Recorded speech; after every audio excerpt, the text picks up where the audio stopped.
The following podcast contains adult language and themes, so don't say we didn't fucking warn you. You're listening to SarahTalk. It's political.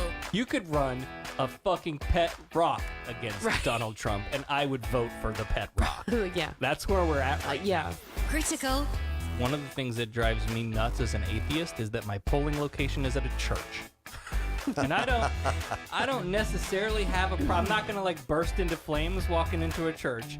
After being on this show and having heard your viewpoints on some things, my advice to you is don't test this. I won't burst into flames. And positively LGBT positive. In many states, you can still be evicted from housing simply for being gay or transgender. Stand and fight with us. Oh, and occasionally completely absurd. Oh, they're shutting us down. They're deplatforming us. I do a pretty good Alex Jones voice. Return the Frogs gay! Okay, you're sleeping in a child's room tonight because there's no way you're sleeping next to me. That is disgusting. I'm going to have nightmares. And now, from Orlando, Florida, your host, Sarah Austin. Hey, everybody. Welcome to SarahTalk. Oh, Wow, my that was voice bad. is already... Oh, Honey, you needed to clear your throat before you... God. I thought you were going to turn the tree on. No, I wasn't going to turn the tree on. Oh, okay. Don't turn No. the tree on then. I tested the tree, and it's this bright glowing orb in the corner of the screen. If I have Oh, the there's lights only on. room for one glowing orb in this room.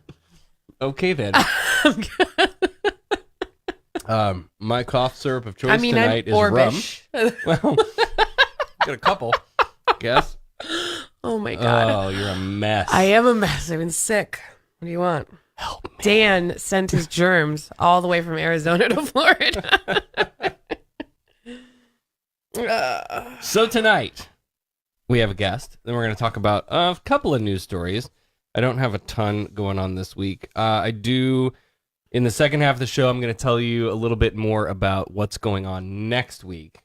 We haven't done that yet. Next week may be an odd week. An odd week. Yes, we have plans. So What? Oh. and we'll talk about that now. Oh, okay. I didn't realize we had plans. Holy crap. It's on the calendar. Oh. So this week, though, tonight, we're joined by Sally Hunt, the Passionate Atheist. You need a hit Oh, of I Vicks? love it. Maybe. She, Here, have a I'm Halls. dying. Up your throat game. Okay. Sally advocates for the separation of church and state, science-based, comprehensive sex ed, sex positivity, equal human rights, and more, which should all be, that seems simple to me. Yeah. Humanist principles, right? Sally, welcome to SarahTalk. Hi, thanks. It's nice to be here. Oh, thanks for coming on. Hopefully you can carry the show so we can Yeah, hack and cough in the Oh background. my gosh. So I love the name, the Passionate Atheist. And I have Thank you. I have a feeling we're going to get a demonstration of that here pretty soon. Ooh. But where did that come Yeah. from? Well, I am, of course, passionate about many issues, passionate about the separation of church and state, passionate about social, economic, and racial justice, and, all of these progressive principles and all of this. But so I am passionate, but I'm also kind of using it tongue in cheek, kind of making fun of the fact that people always refer to me as passionate in a way in order to dismiss me. Mhm. And that's really happened throughout my entire life. I'm saying something, I'm making solid, factual, concrete, substantive points, but because I am speaking in a way that is passionate, then I get dismissed and told, oh, well, I can see you're very passionate about this. Yeah. But it's just basically saying, like, you're a hysterical, crazy, over-emotional woman, and so I'm going to not take you seriously at all. I want to say I got a little bit of that when I worked at Disney. I would go off on these rants about things that I'm passionate. I still do it. Things that I'm passionate about. Now I just turned it into a show. God. What? Yeah, Well, love it. It's easy to get passionate about things at Disney. Oh yeah, Disney's got a But it's a they very... encourage that in general. I don't know. It's a very shallow passion. It's show's sake. This What is are you like... trying to say? Well, Okay. think about all those Disney, what your your trash talk. Oh yeah, things, the meetings none and of it. stuff. Yeah, Yeah. right. Okay. Anyway, Sorry. So Side rail. So let's. Yeah. Oh, I could talk about Disney all night. So let's get right into the story that sort of put your activism on my radar. You're in the St. Louis area. Yes. In nearby Wentzville, Missouri. You spoke at a city council meeting back in February about their giant "In God We Trust" lettering on the dais. Yes. I've watched all of these videos. You were calm and collected. Yes. But they cut you off before the 5-minute time limit, and then Mayor Nick Guccione says that, well, you're from another town, and he hasn't met anyone from Wentzville that has a problem with it, so it's just hearsay, and he just totally dismisses you, and at that point you get, well, passionate. So walk us through that whole experience, that whole first encounter there in Wentzville. Yeah, so I had been told by someone who lives in Wentzville, who is also an atheist and, of course, strongly believes in separation of church and state, that they had just recently built a new city hall with those huge "In God We Trust" letter, or the huge display of "In God We Trust" right there. And so, because this person knew me, and they already knew me because of my sex education activism, they knew I was a strong advocate for the separation of church and state, and that I'm not afraid to put that out there publicly. And a lot of other atheists are afraid, with good reason, because of the discrimination against us that is so common. And so he told me about it, knowing I'd say something. And so it's just funny that it's turned into such a big thing now, because literally all this was me just going to this Board of Aldermen meeting simply to talk about why, what the role of government is, and why it is a violation of the Constitution to have the words "In God We Trust" on a government building. And that's all I did. And it was perfectly legitimate for me to be there and speak. I had signed up ahead of time. They knew that I didn't live in Wentzville. So I live in a nearby county, about 25 minutes away. But yeah, they knew that in advance, and it was fine. It was not an issue. They allow anyone to speak. And so, yeah, like you said, I was very, calm and respectful. And I just talked about the role and function of government. And as you mentioned, I talked about the fact that I had spoken with several people who live in Wentzville who didn't approve of this display, and who had talked to me about it, but that they were afraid to come speak out publicly because of the discrimination that they feared, and the hostility that they feared, and the backlash. And then, so as you mentioned, the mayor cuts me off early, which I didn't know at the time. He said, "Your 5 minutes is up," and they didn't have a timer then. So I didn't even know that he cut me off early. That wasn't true. And then when he accused me of lying, and that was the issue. So he says, "Yeah, well, you say that there are people who live in Wentzville who are opposed to this display, but that's just hearsay because they're not here tonight. And, people in Wentzville never have a problem telling me when they have an issue with something." Yeah. So then that's when I responded, and I said, "Are you accusing me of lying? Because I just told you why they're not here tonight, because they are afraid of the discrimination and the backlash against them." And then he responded and said, "Oh, I'm just saying, they would be here. And the funny thing about this too is it's not even relevant, because the whole time that I spoke, I made, all of these, very substantive points about why it is what the role of government is, and how they represent people of all religious beliefs and non-belief, and that they shouldn't have that display for that reason. So it shouldn't even really matter. But anyway, so then when I responded once more to him, basically accusing me of lying, that is when he said, "Okay, well, I'm going to have you removed." And I said, oh, yeah, sure you will, or something like that. And then I just went to calmly go sit down. And that is when he sent 2 police officers over to me to pull me out of the meeting. And I had already sat down, and the whole time I never yelled. I never did anything, crazy or disrupted the peace or any of that. And the whole thing is on video. But yeah, so then these 2 police officers just pull me out of that meeting. It was crazy. Yeah, it's insane. Yikes. And you brought up the great point there is that, look, it doesn't matter whether you have a citizen complaining or not. If you're in violation of the Constitution, Right. You need to stop violating the Constitution. Right. Exactly. Right? Let's be proactive. Let's not wait for someone to complain. But then they had another meeting to take public comments on the display, and you came back, and this time in arm with citizens from Wentzville who didn't necessarily want to speak themselves, but who stood in solidarity and have a problem with the display. Yes. Well, and actually several did speak. There were several citizens in Wentzville who did speak on the same side as me in opposition to this display at that next meeting. And as well as other people in neighboring communities who also spoke in opposition to the display. Yeah.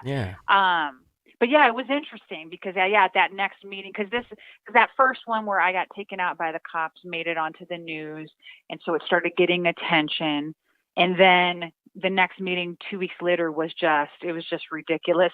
There were so many people that showed up on the other side because all of these Christian right-wing theocrats heard about it, that, oh my gosh, there's this woman, this atheist, speaking against the In God We Trust display. And so they all got together and they had were signs all there. that said, like, we support In God We Trust or something. Yes, carrying around these signs. Exactly. Yes. I mean, it was just nuts. When I walked in that day and I saw all of those people holding these signs that said, we support In God We Trust, I remember I said to them, okay, well, that's perfectly fine. I'm glad to know that you as an individual support In God We Trust, as is your right, but that's never been the issue.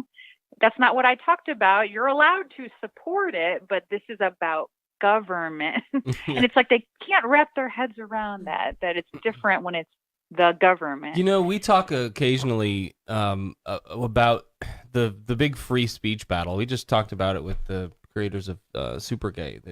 These people that come on to college campuses and, if the college says, look, Milo Yiannopoulos can't speak here because he doxes trans people and that's hate speech and we don't want that here, that's not violating Milo's constitutional free speech. The government is not suppressing his speech. Right. That is the constitutional violation. Right. You have the freedom of speech. You don't have the freedom of consequence for your speech. But they don't. You're right. They have a hard time separating out that. No. We're talking about if the government is doing the thing to you. That's the problem. You can say whatever you want. Yes. But that doesn't mean that everybody has to. Right. Now my favorite part of this one, towards the end of your time speaking, I'm gonna play a little clip here. This is so good. And I want everybody to hear the outpouring of Christian love that we've all come to just know so well. Oh boy. The motto was E pluribus unum, which means out of many, one. It is a unifying message that we all become one. We are all Americans. We are all in this together. The government represents all of us, no matter what our religious beliefs are. There is no superior set of beliefs. Even if some people here, as they told me tonight before I walked in, that their beliefs are right and mine are wrong and theirs are superior and mine are inferior, they are entitled to that opinion. But the government should not endorse that one religion is superior to any other, and that is what this sign absolutely does. Think about what patriotism means. Patriotism has nothing to do with whether you believe in a God. That's not what patriotism is about. It's about that we all care about one another. It is about that we all look out for one another. Besides, if you all trusted in God so much, what are you doing here? Resign and let God take over, because if you trust in him to take care of it all, and he is all powerful, why do we have people here? Why do we have elected officials in the first place? I don't want to go. Sorry. Listen to them boo. Oh, ooh, the Christian love. I can just feel it. How dare you? Oh. You said so many great things there. I don't understand what they had a problem with. Well, they don't like the truth. That's the problem. That's right. So right. So there's the passion. You certainly made the point. Do you regret that comment at all? Do you think that it went too far, or was that right on the mark for the moment? Good. No, not at all. Good. Here's the thing that, as you pointed out in the first meeting that I spoke at, I was very calm. I didn't take it to that level of the clip that you just played from the following meeting. So the very first meeting, I went in and just spoke. And then that's when the mayor is a total, jerk and has me removed by 2 police officers and accuses me of lying and all of that. And so he took it to that level. And then, it was abundantly clear that it didn't even matter, that they don't care, and they're going to be total jerks about it. And I didn't even say anything disrespectful anyway. I didn't call anybody any names, or I don't even see anything, there's nothing wrong with what I said. Nope. But yes, I was more passionate in my language. But I think it's a great point that it shouldn't be controversial to say the expression "in God we trust" is just so absurd anyway, because if it were true that they simply trusted in God, we wouldn't even need any government. We wouldn't need elected officials, legislators the whole point of it is that we're not just trusting in some invisible being to do anything, but rather we human beings are doing this ourselves. Like we are having conversations using reason and logic and facts and, data and all of this to pass laws for other people. And if we all sat back and just trusted in God, none of this would get done. Nothing would get done, right? Oh, but it's the guiding hand of Jesus on the shoulder of our elected officials.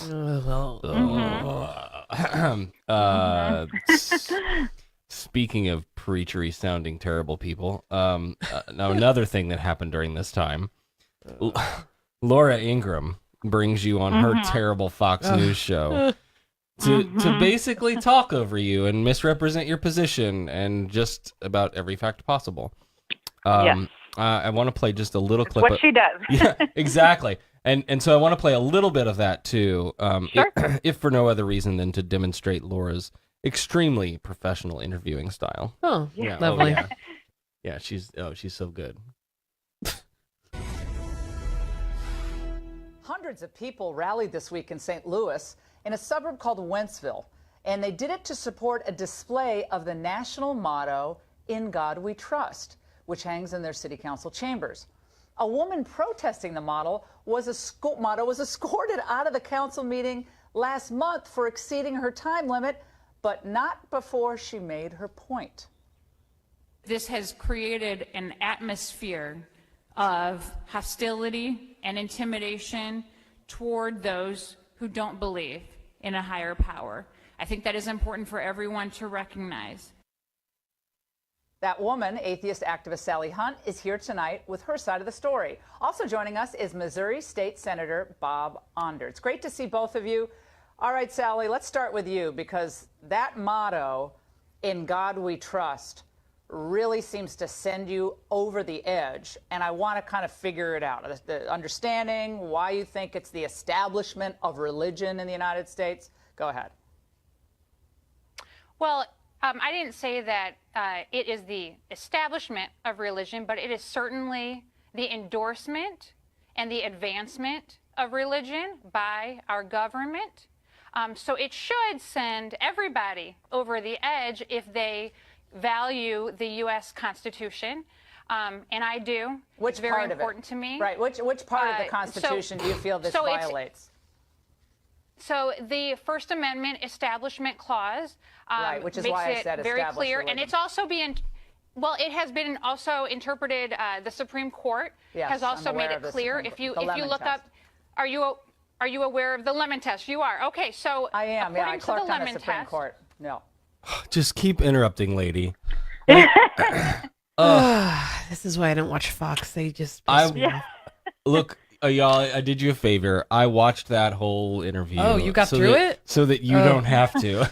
Wow. It's pretty terrible. And then, God, I don't know. Where do you even want to begin with Laura Ingraham? She just walks all over people. Well, with her big, bright, shiny cross on her neck. You Oh, know yeah. she wore that on purpose. Yep. Yes. Yeah. Yeah. I mean, she's so frustrating and fake. You know, and she brought on in that interview, I didn't know in advance. I thought it would just be me, but then she had this guy, that Missouri State Senator Bob Onder, and he's this far right, you know, Christian theocrat type, of course, and he completely agrees with everything that she says. And there was no reason to have him there, because then it's just 2-on-1. Like, it could have just been her and me. I don't know why she needed someone else to just agree with every single point she made. I guess it's to take time away from me. I don't know. Right. Yeah, it was frustrating. I mean, you know, of course, it's what I fully expected. Sure. It's not like I didn't know that it would be like that. I'm still happy to be able to make the case for the separation of church and state, which is like insane to say that I even have to do that in this country, right? But to talk about that, why we need to value having a completely secular government, and even just to go out in public and to say, you know, I'm an atheist, and put that out there. I mean, it's sad that is so important to do, but I fully recognize how important that is, and I'm happy to be able to do it, because I know, you know, I remember growing up as a little atheist kid and feeling like I was the only one, and just how nice it is when you actually see that there are other people who aren't afraid to say, you know, there's nothing to feel ashamed of, there's nothing wrong with it. It's just, I'm an atheist, I don't believe in a God. But it's not even the point, though. It's like, we exist, we're here, and we're all Americans, and we're not inferior to you. We are all equals. And I think that's just the bottom line, and the point that we need to keep making strongly. Right. That right now the government is saying the opposite, that they're saying that we are inferior, you know, we're second-class citizens, and that's the problem right there, that they represent us too, and we should definitely not allow this. It's so crazy to me that that's controversial. Right. And we're talking about a representative democracy. We're not just talking about Christians and atheists, right? There are people of the Muslim faith. Right. There are Jewish people. Yeah. There are all of these different other religious beliefs whose God we're not trusting in either. But they have their own thing, but when they say and ceremonial deism, my ass, when they put "In God We Trust" up there, they mean the Christian God. Right. Absolutely. Yeah, exactly. And I was glad I got to make that point in that interview with Laura Ingraham as well, that it's obviously Christianity. You know, a lot of time they like to pretend like, well, you know, this applies to everyone. It's not a specific religion, which, I mean, number one, atheists exist, so it doesn't apply to us, of course. But even aside from that, I made that point that it's definitely Christianity. It's definitely the Christian God. And I talked about how in the Jewish religion, they don't write out the words G-O-D. They always do G-D or G-D. So it obviously isn't Judaism. And all these other religions, like, of course, for Islam, it would say, in Allah we trust. And I'm really sure that Laura Ingraham would have absolutely no problem with that. Right? Yeah, right. I'm mad I didn't get a chance to say that. Actually, that's the one thing that I regret. I wish I would have said that in that interview, because I think that makes such a great point. Like, how would you feel if it said that? Yeah. But the problem is that people like Laura think that this is a Christian nation, and this was founded as a Christian nation. And that's really the problem. They just deny realities of how this nation was founded and the Constitution. And I did point that out, that in the Constitution, There's no mention of God. There's no mention of the Bible. No mention of Christianity. And so, yeah, she didn't really have a response to that. Before we move on to another topic, are you still involved with the original motto project? Oh no, I'm not. I used to work with them and help them. I mean, I still communicate with them, and I talk to Rob Ray a lot, but I'm not working for them anymore. Okay, I was just gonna check in and see how that was going because I knew Rob was going to like Antarctica or some shit, and I hadn't heard from him in a while. I didn't know how things were going, so. Okay. No, he's been amazing. It's such a great project. Oh yeah, I love their group. It's so good. Mm-hmm. So I mentioned ceremonial deism, and let me back up a minute for to kind of walk through this. The question really is about the futility of this fight. And so we hear a lot of chatter and advice, and I want to say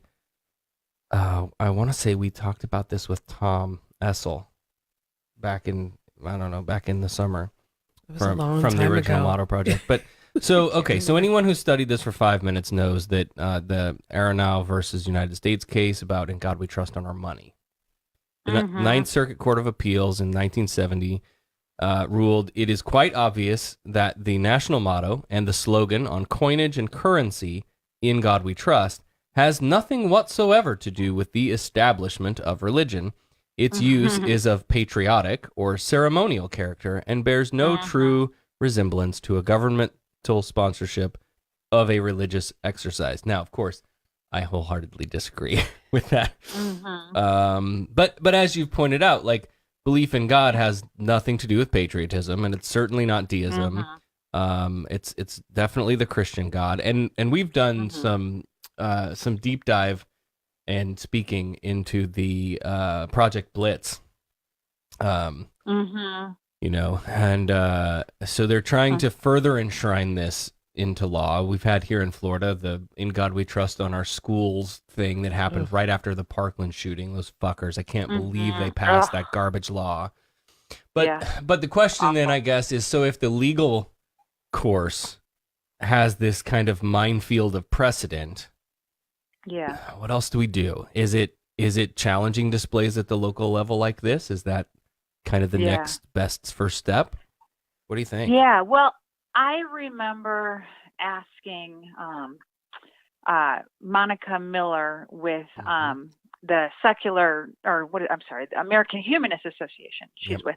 And I remember asking her, like, right during all of this, what she thought about that moving forward. And her advice was to do exactly what I had been doing, which is to force this into these meetings, force this conversation. And because it's all we have right now is to make this case, and then you're forcing the other side to make their case. And then what we're doing is getting them on the record when they defend the motto by talking about Christianity and talking about the Bible, which is precisely what they did in Wentzville after that first meeting when I got taken out by the cops, and then that next meeting 2 weeks later that you talked about with all those people with their "We Support in God We Trust" signs. And when they all got up and spoke, well, not all of them, but most of them, it was exactly this way, where they openly talked about why they wanted this display because of Christianity, because of the Bible. It was not a secret. And so we've got that all, on video, and it makes it abundantly clear, can't make any other argument. It's obviously about Christianity. It's obviously the establishment of religion, a violation of the First Amendment. And it's all we have right now, but that hopefully if we do that, eventually, if it does make it to the Supreme Court, that would help our side to show that that is a violation of the First Amendment. And really, aside from that, as far as I'm concerned, like, even if we don't do that and actually ultimately win, and obviously it's scary with this Supreme Court being what it is, but even if we ultimately didn't win at the Supreme Court, the way I see it is, like, we're making it known, like, hey, not everybody is Christian. Like just saying that publicly and like reminding everyone of that, it helps to make our voices known, make our existence known. We're here. We won't be intimidated. We won't be silenced. I think that that's really powerful in and of itself, and it helps to inspire others to speak out. Yeah. We're at our 30 minutes. Can you hang around a little bit more? I have so many more questions. There's so much more to talk to you about. Yeah. All right. Well, let's change gears then, because this isn't the only public meeting you've gotten your ass kicked out of. Girl. You have also visited local school board meetings to talk about the dangerous anti-science sex education curriculum. Talk a little bit about what you're seeing there and your efforts around that. It's so frustrating, but we have made some progress. So that all started a couple of years ago when I found out that here in St. Louis, a local crisis pregnancy center, of course, which I'm sure you're quite familiar with and a lot of your listeners are, but for anyone who doesn't know, it's those fake clinics that try to trick pregnant women into thinking that they're like Planned Parenthood and that they offer healthcare services such as abortion, so that pregnant women and girls go there thinking they can get an abortion, and then they are lied to about abortion and religion, and all of emotional manipulation is used that they never consider getting an abortion, just total lies.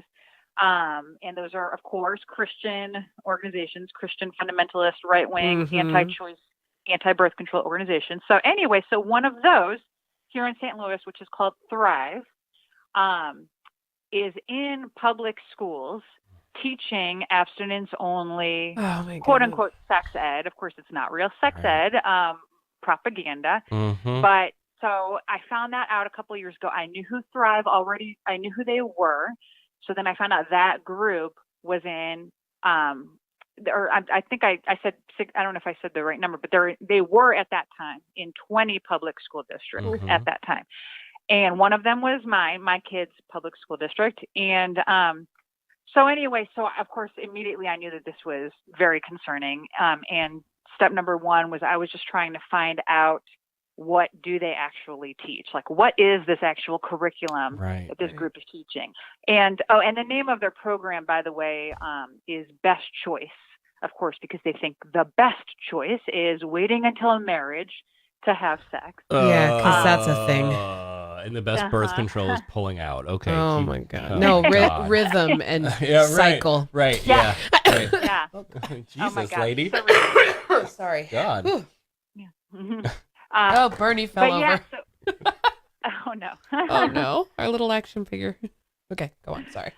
But yeah, so this Thrive Best Choice, it started. I was just trying to find out the curriculum, and so this all began this way, where I contacted the school districts, and none of the school districts had the curriculum, and none of the school districts had ever actually even seen the full curriculum. Whoa. Basically, they were all just kind of taking Thrive at their word when Thrive said, our curriculum is 100% medically accurate. Like, they just gave them the benefit of the doubt. Oh my God, and that's really the problem here. Like, Thrive was just considered guest speakers. And so normally a public school district, the Board of Education has to vote, and approve any curriculum, but they never had to do that with this Thrive Best Choice program because they're just guest speakers. Even though they're teaching their own curriculum. God, that is sneaky. Total bullshit. Yeah. And so these districts, all they had was like this basic outline, and looking at the basic outline, there were like a couple citations of what Thrive used, and they were like Christian, quote unquote, morality types of books. That was their citation, the sources that they used, but the actual curriculum wasn't really on there, just a general outline. So anyway, that's all we had at that time. But even that, just looking at the outline, it was like, okay, their sources are these Christian books. Like, this is not good. And it was like, obviously just really, crappy, abstinence only, shame-based, fear-based stuff. But so anyway, so I was asking these districts, I was telling them I need to see the curriculum. So they sent me to Thrive. They're like, I'm sorry, we don't have it here. Contact Thrive. And then Thrive was giving me the runaround, and they wouldn't answer my questions, and they didn't have it. And anyway, so it was this whole back and forth. And so then finally, the very first district ended up dropping Thrive due to a lack of transparency from Thrive. And then it was like little by little, districts were dropping. And I started a group, a Facebook group at that time called Expose Thrive. And I got the word out to as many people in the area as I could. And a lot of community members, parents, students were like joining my Facebook group, and people were going to all of these school board meetings to speak in opposition to this group, to this program, to Thrive. And we were all contacting the administrators about it as well. And then what happened was finally, because of all this pressure, and we were getting media coverage as well, like we got in the news and the newspaper and on TV news, and that was really helpful to get more attention on this story. And finally, Thrive did make a curriculum available at these districts, but they said, you have to make an appointment with an administrator to view our curriculum at these schools, and you're not allowed to take any pictures or make any copies. And, they were like really secretive with it. Yeah, it's like the Senate going in to look at Brett Kavanaugh's. Right? Exactly. You go in two at a time, and you can't take your phone, and That just seems ridiculous to me because of what the content is supposed to be. Like, why is it? I mean, oh God. Right. I mean, public schools, there should be no secrecy whatsoever. The whole thing was just absurd. But we did manage to finally get our hands on the curriculum. Oh, and Thrive kept threatening me, and they were like, they were saying that the reason you can't take any pictures or anything is because it's copyrighted. Oh, bullshit. And like, as if that means that, right. Like, we get copies of school textbooks all the time, and it's totally legal and fine. And I even finally, when I did get the curriculum, I posted it online, and there was no issue. Like, Thrive never sued me or anything like that, because of course it was fine. And once I did that, everybody was able to see like how horrible this curriculum was, and how based in shaming kids it was for their normal, sexual urges and desires, and their personal, private, consensual sexual choices. And it was all based in shame and fear. And of course, there was no mention of LGBT people whatsoever. It was like very heteronormative, cisnormative. They acted like heterosexual sex is the only type of sex that exists. And one other thing too that is important to mention, I found online a job listing for a Thrive Best Choice presenter, and the very first job requirement was must have a dynamic relationship with Christ. Oh, God.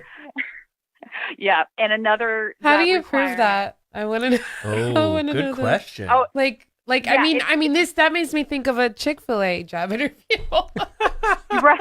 right, probably. Yeah, to teach like sex ed in public schools, like you have to have a relationship with Christ. And another job requirement also said must be an active member of a church. Well, and here's the thing about that. So I neglected to mention this before. Thrive Best Choice gets tax dollars, so it's like extra messed up. Yeah, of course it does. So like in St. Charles County over here, they get tax dollars from it's called the CCRB, and so like St. Charles County tax dollars, it's supposed to go for like children's mental health, and they give Thrive Best Choice money. And they're not supposed to give tax dollars to any organization that discriminates in their hiring practices. And so at that time, I told them about this job listing. And so then they mentioned it to Thrive, and Thrive was like, oh, that job listing was a mistake. And they still now continue to get tax dollars. And the CCRB was like, oh, okay, we believe you, no problem. All you have to do is say, so they just changed their job listing. And now they just don't list that anymore. Like, I'm sure now it's just you do the job interview, and they just ask you once you're there. Yeah. Oh, God, that's well. So anyway, It's crazy. The whole thing is just awful. But I will say we have gotten them removed from 16 public school districts, so they're only in 4 now. That's good. Well, we're 2 out of 3 topics on my list already, and I don't know about you, Becca, but I feel very inadequate as a school mom. Activist, as a school mom. Oh, God, where do you find the time, lady? Well, you know what? I spend a lot of time in the media center with the die cut machine. That's so true. That's true. I stay where I'm safe. And no, you're doing your podcast, doing what you do is awesome. Yes. Like you're helping to get all that definitely counts as activism. You're getting the message out there. When our kids are of sex ed age, I'll give you a call. Yeah, right. Okay, so another topic that you're passionate about is women's healthcare rights. You did a whole series on your YouTube about around the topic, there's nothing wrong with abortion. Talk a little bit about that. Yeah, I just realized that when we talk about abortion, we need to be stronger, and we need to make it abundantly clear that there is absolutely nothing wrong with it, because I'm really sick of people who say that they're pro-choice still speaking about it as though it's a bad thing, and it's that you should find it to be negative and shameful. And that is usually how the conversation about it goes. And we just need to be honest about it and talk about abortion in a different way. And so that is why I've been doing this more, is just there really is nothing wrong with it. And I think that we need to focus on the fact that what matters is reducing human suffering, and bodily autonomy is what matters. And that, this teeny tiny thing, this little embryo or fetus, we are like allowing the other side to make it seem like this little embryo or fetus is like so, sacred and valuable and precious and all of that, to the point where that's all that matters. And this girl or woman, person with a uterus, like just completely gets ignored. And we have to talk about exactly what it would mean to be against abortion, and that it's not pro-life. That's a lie. Right. It's pro control of girls and women's bodies, but it's pro-forced birth, that you want the government to force pregnant people to carry unwanted pregnancies to term and to give birth to babies that they don't want and are oftentimes completely unable to care for, and that's trauma, that's abuse, that's basically slavery. Like, you want us to become slaves of the state.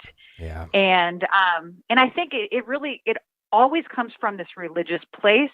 Even if a person is anti-choice or pro-forced birth and they're not religious, it's still because I think they have ingrained in their minds this religious idea that the embryo or fetus has a soul and is so sacred and special, because it comes from this religious idea. And it's no, it's really not. It's not that special. I mean, unless the pregnant person chooses to keep it and chooses to allow it to use her uterus and her body to gestationally develop into a baby that she gives birth to, unless she makes that choice, there's nothing special about this non-sentient, right, unconscious, non-autonomous thing. It doesn't even know anything. It doesn't feel anything. It has no idea it's being aborted whatsoever. And I just don't even think there's anything sad about that. When we talk about it, there's not, if somebody chooses not to keep it. I mean, right. If they feel sad, then let's talk about them. But yes, right. And provide quality mental health care for them to work through their feelings. Yeah. But even when it comes to mental health, there are just so many lies, because overwhelmingly, when you look at the studies of women who have had abortions, they don't regret it. They're overwhelmingly very happy with their decisions. Right. There's not any long-term mental health problems. And the guilt comes from the Christian people saying, here, before you get this, you have to read this literature and wait 24 hours and pray about it. Yeah. 100%. That's exactly what I was just going to say. If there are any bad feelings, it typically is because of that. There all of this shame, and it has to do with people simply want to punish any girl or woman who chooses to have sex. And of course, that ends up being, they're going to punish you for getting raped, because it is very common that happens as well. Yep. And it's not like every single person who gets raped reports it or openly talks about it. So oftentimes you don't even know, like somebody could need an abortion and have been raped and nobody knows because they don't talk about it. So anyway, I just think we just need to be stronger in our language about this and not apologize at all for the choice to get an abortion, because we own and control our own bodies. Yep. Right. And I'm just so sick of people trying to guilt and shame pregnant people. Yeah, there are a couple of things that drive me crazy about this, because so one of them is the pro-life, and you kind of touched on this, but like we're quick to protect the life of the quote unquote unborn child, right? But once it's born, well, it should just pull itself up by its bootstraps and get 2 or 3 jobs if it needs to, and work hard, and no food stamps, no welfare. We're not helping you. You got a little baby, Johnny. You got to work hard. Like, so we care about the life until it's born, and then it's on its own now. Its parents ought to take care of it. Like, what kind of pro-life is that? And then the other thing is, and this is kind of my new, one of my new favorite takes on abortion, and I'll admit I have snatched this whole cloth from Tracy and Jen of the Atheist Experience, and that's consent. I may have consented to the sex, but that does not automatically extend that consent to a pregnancy. Yes. And if I didn't consent to a pregnancy, I should have the right to terminate it. Absolutely. And like we can argue where the line should be, right? I think reasonable people can sit down and argue about viability and how many weeks and all of that kind of stuff. I think can be discussed by reasonable people. But what really boggles my mind is that it's often these right-leaning libertarian Christian types that are, they're screaming, small government, keep your government out of my life. But then until it comes to, well, no, but the government should definitely stop in and stop you women from having abortion. Government has to step in here, but I like small government. What? Right. Exactly. How does that make sense in your head? And really talking about the whole thing with consent, because when I have these debates, I mean, it's always the same thing on the other side. And oftentimes they do think that if a girl or a woman has chosen to have sex, like she must suffer the consequences, and it comes from this whole puritanical, sex negative idea that, how dare you have sex? And it's very misogynistic. Yeah. We're not allowed to enjoy sex. Sexual pleasure doesn't matter for us. It's all for the man. And so truly they want to punish us if we have sex. And that is why they think we must basically be punished with a pregnancy. And they think that if you consent to sex, you just consented to that pregnancy. When of course, it's not. And being sexually active is a totally normal, natural part of life. We are sexual beings. And I do think it kind of comes from that place where they don't think we should be, that they're against sex. And it's a totally different thing if you're going to consent to keeping the pregnancy. And I also just wanted to add one other thing about viability, honestly, because I don't even have that I don't think that there is any time that abortion should ever be illegal. I think absolutely at any time it's perfectly fine to get an abortion, because here's the thing, like it's 91% of abortions that are in the first 12 weeks. Right. And it is, and after 20 weeks, it's literally 1% of abortions after 20 weeks.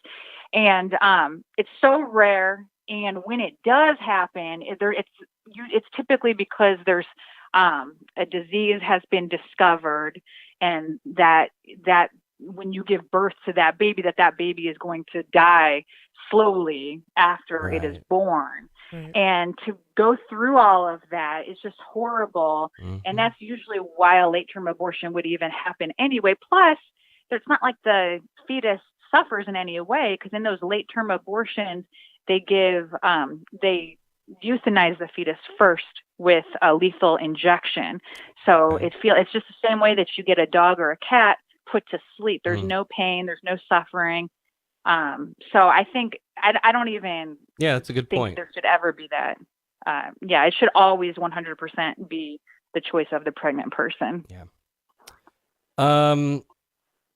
So we've talked about a lot of topics today. I want to kind of get your advice on what you might have for people who, if people become aware of things like this happening in their own community or schools, whether it's in God We Trust or the poor sex education programs, whether it's a group crossing the line of church and government, anti-science, even transgender bathroom issues in schools. I'm sure there are a lot of people that have, we kind of talked about, the fear of coming forward and being able to stand up and say, hey, wait, I kind of have a problem with this, especially in communities where they're in a super minority. What kind of words, what words of advice do you have for folks like that? The best advice is be persistent, be strong, and make it abundantly clear that you're stating facts and not just your opinion. Because this is what they often try to do, is they want to make it about you, and they want to dismiss you as like you're some radical and you're liberal and you're leftist and all of this, but always bring it back to this is the role of government, this is the role of public schools and education, and it's about unbiased facts, and it's about government representing all types of people and those types of things. And definitely be very persistent, because they will try to, they will avoid you and evade your questions and all of that. So just keep calling back, keep showing back up, and bring your video cameras, bring your cell phones, record it. Absolutely. And these are public areas, and you're able to record. And so do that. Put it, I've utilize social media in this way effectively, just to get it out there and spread the word through the internet, through social media. Tell everyone you can, like how I started that group, and do that, and just get as many people on board as you can, and try to bring as many people with you to these meetings as you can. And then little by little, it will catch on, because there are more people out there who agree with you than you realize. That's a salient point. Yeah. Yes, and contact the news media. Utilize them, because and be persistent with them as well, because they do want to cover these stories, and they will, and that is always super helpful to have the news media get more attention, because that's what scares the public school administrators and the politicians as well. And we didn't get a chance to talk about this, but like with Wentzville, I also sued them with the help of the ACLU. And I was lucky. The ACLU contacted me about them violating my free speech rights. I was going to ask about that. I skipped right over it. How did that that end out? So we settled, and it was a bummer because the judge that we were appointed was actually Stephen Limbaugh, Rush Limbaugh's cousin. What? No way. Yeah. Now, and I wouldn't be hold surprised on. if that was intentional. Oh, well, right. Now, before you go too far, right, the issue at hand here was that that the city had violated your free speech rights by basically lying and saying that your time was up and you had to stop talking, even though your time had. Is that basically what the? Well, it wasn't just because of that, but also because of the police actually taking me out. Right. So it was both of those. But I think more the police, like just that intimidation. Right. They're pulling me out of the meeting. You had sat down. You were done. Okay, fine. I'll sit down. Right. Yeah. And then they said, no, we're going to get you out anyway. Retaliation based on my viewpoint. Right. Yeah. Trying to intimidate you into shutting up. Okay, so you settled. Exactly. with Yeah. Rush Yeah, Limbaugh's so we cousin. settled. And yeah. Well, and the whole point is like, since we had this Limbaugh guy as the judge, I was advised like, oh, we probably shouldn't go to court. It's probably not going to turn out the way we would want. So that was a bummer because I would have liked to have done that. But so we settled, and I got a whopping $500. So I mean, nothing extravagant. Right. And they had paid the ACLU a little over $2,000 for legal fees. But the bigger thing was just they had to change their city code to be more inclusive, and they make a statement now at their meetings that that they're inclusive of all religious beliefs and non-belief. And they also said that they would retrain their police officers to know about people's rights. So basically that even if the mayor orders them to do something, that they don't have to do it if it violates somebody's rights. Well, good. I mean, like that's the goal, right? It's not Something. about it's not about what I get from it. It's how can we change this for the betterment of all, right? Right, absolutely. We have a local group here that that we're in touch with, the Central Florida Free Thought community, and they do a lot of work around. Oh, they're going to sneeze. They do a lot of work around secular invocations in the area, and so they go to the various local community city councils and commissioners and request to be put on the list and kind of find out what their processes are. And they're fighting a battle kind of still now, years in the making in Winter Garden. Over not being allowed to give a secular invocation when faith leaders have been chosen 3-4 times in a year, and the atheist perspective 0. So yes, Joe Richardson has been that's right. amazing with that. Yes, I have connected with him. Yeah, he's awesome. They're great people. Yeah, they really Absolutely. are. Love them. All right. And I will say that's another example of being persistent. Like Joe, I know is super persistent, and he's out there always collecting in trouble. Signatures. Right. Right. Not standing for the pledge, getting kicked out of meetings. Yep, exactly. Yes. Yeah. My hero. It's crazy. Yeah, he really is, and that's all it is. And that's what's it's crazy. I think it's so interesting how little it takes to make a difference. Just because I think people are so used to atheists just being quiet and saying nothing. Yeah. And so when you actually just speak up, everybody, like, I have people who praise me and they're like, oh my gosh, it's so amazing. And I'm like, really? what did I do? All I did was just go to a meeting and speak. I don't feel like I did anything so over the top amazing, but it's just that people aren't used to that, which is why hopefully that it does inspire other people to speak up, because that's all it takes, just to ask questions, demand answers, and just, talk about facts and be persistent. Well, that's a great place to end it. But before we go, if our listeners want to follow your efforts and get in touch or learn more about you, where can we send them? Yeah, I have a Facebook page that is the Passionate Atheist Sally Hunt. And there's a dash, the Passionate Atheist dash Sally Hunt is my page, or it's facebook.com/Passionate Atheist. And I have a YouTube channel that I think I want to start doing a little bit more with. You've got some good stuff up there. Yeah. Oh, good. Thank you. Yeah, I put like when I spoke at these meetings and stuff like that. Mm-hmm. And the whole abortion series. Yeah. Yeah, that's true. Yeah, I do have that up there. Yeah. So that is, Sally Hunt. You can search, or it's also youtube.com/Sally Hunt Atheist. And you can find me, Twitter at Sally B Hunt, and same on Instagram.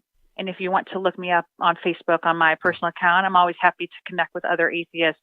And I actually have 2 accounts now because I keep getting banned for all this crazy, like, simple stuff that I shouldn't be banned for, but so yeah, Sally Hunt or Sally Buxbaum Hunt, Buxbaum. All right, cool. Sally, thank you again so much for giving us your time tonight. Keep up the good fight. Thank you.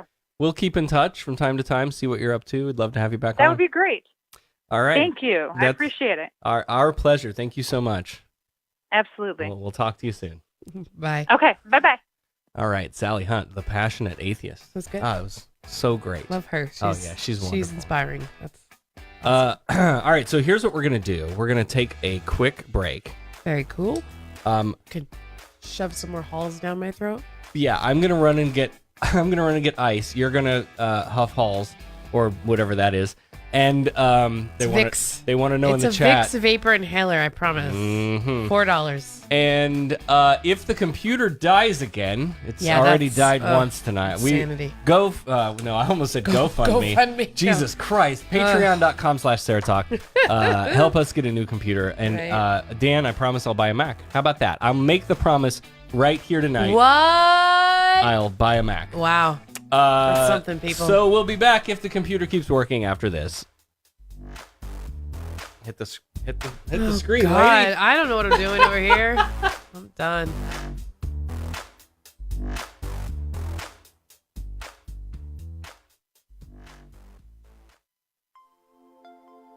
Tired of living in a culture of lies, fake news, and alternative facts? The Pro-Truth Pledge reverses the tide of lies by calling on politicians and everyone else to commit to truth-oriented behaviors. The pledge asks signees to commit to 12 behaviors that research in behavioral science shows lead to truthfulness. Take the pledge, demand that your elected representatives do so, and encourage your friends to take it at protruthpledge.org. I was feeling so alone. I was going through a really difficult time. I was embarrassed and a little scared. I didn't want to bother anyone. I didn't think they'd understand. I thought it would just make things worse.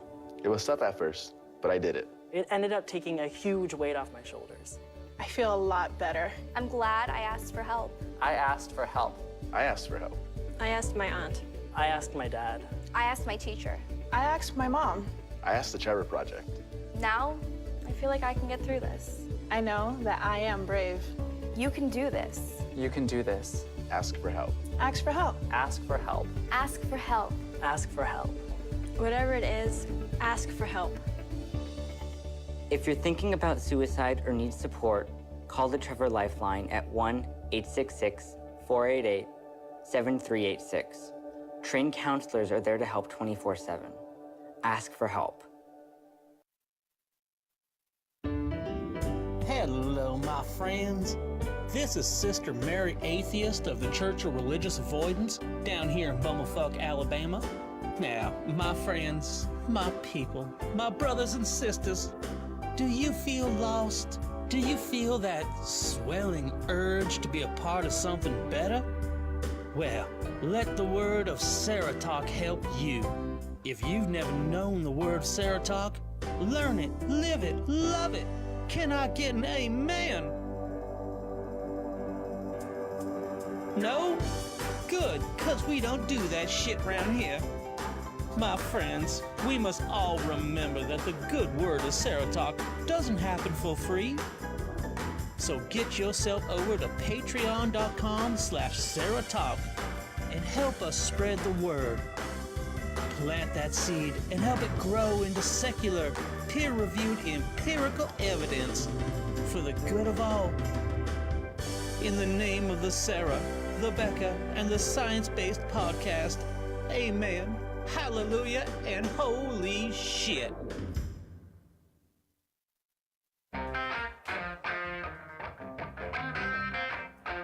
Hey, this is Morgan Stevenson tuning in from Kalamazoo, Michigan on the SarahTalk podcast.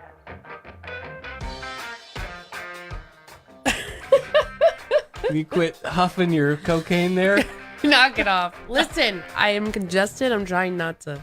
No, this is a magical thing. Our kid is into this now, too. He thinks it's helpful. My really good friend... It's a Vicks huffer. She had one, and she's like in the car. We're driving down the road, and she's just like doing this. And I'm like, what the hell are you doing? It's a Vicks vapor inhaler. It's the most amazing thing. And so I was like, you know what? I love vapor, but I hate rubbing it on me, the vapor rub stuff. So I went and bought one because we all started feeling sick, and now I'm addicted. And I got one for the kid, and he's addicted too. It's good, though, because it really clears you out, and you don't have to that's good. Rub the goose stuff on you. I'll have to try it next time I'm congested. Mine's all down here in my throat now. Just smell it. It's moved. Oh, I've smelled it. Okay. Yeah, our kid stuck it up and said, does this smell good? I'm like, oh, okay, it's fine. Yeah, it's good. Whew, give me another hit. Yeah, it's good stuff. Thank you again, Anyway. Sally Hunt. What a Yeah, great, it was great. conversation that was. I could have gone another hour. Mhm. So I want to mention a couple of things. Next week, let's talk about next week, and then you can tell me what's going on in the chat. Okay, all right. So next week is December 1st. Yeah, I forgot about this completely. We are going to be at an event called Glitter, Glisten, and Snow, which happens every year in our community park. It's a big deal. Santa Claus comes. They have a big ice slide. Huge There's all tree. a bunch of They light it vendors up. and the local school groups and Santa and Mrs. Claus are there. Dance groups come and do performances and stuff. So there's a lot of stuff that's happening there. Yeah. So we'll be at that. So we won't be here. Oh, darn. So I'm working real hard on, I have one guest that I've been trying to nail down on a time to do a pre-record during the week so that I'll have something ready to drop. And we won't do the live show, but we'll have a show to drop on Saturday or for Saturday's show next week. I don't know if I'm going to be able to pull that together or not. But if I don't, then you'll just have to wait another week for us. Sorry. Sorry. But we have family stuff. It's that time of year.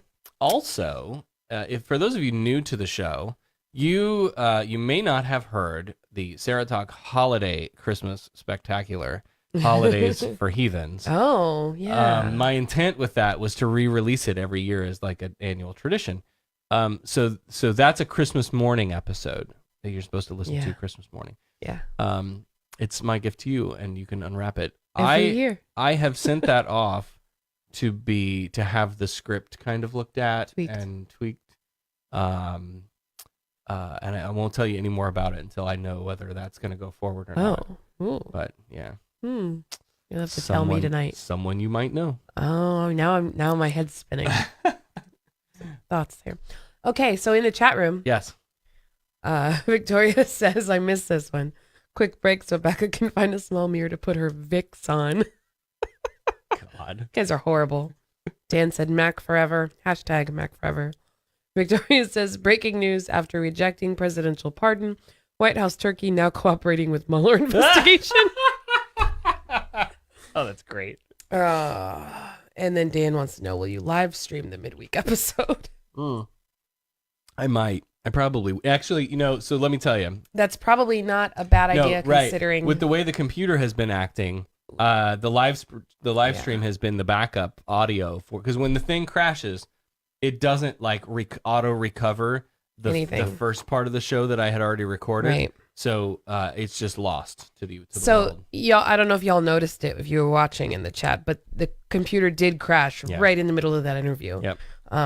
It didn't really affect us here on the Facebook, but that's actually probably that's a good backup. But so the end game here, the final state is I want an outboard recorder.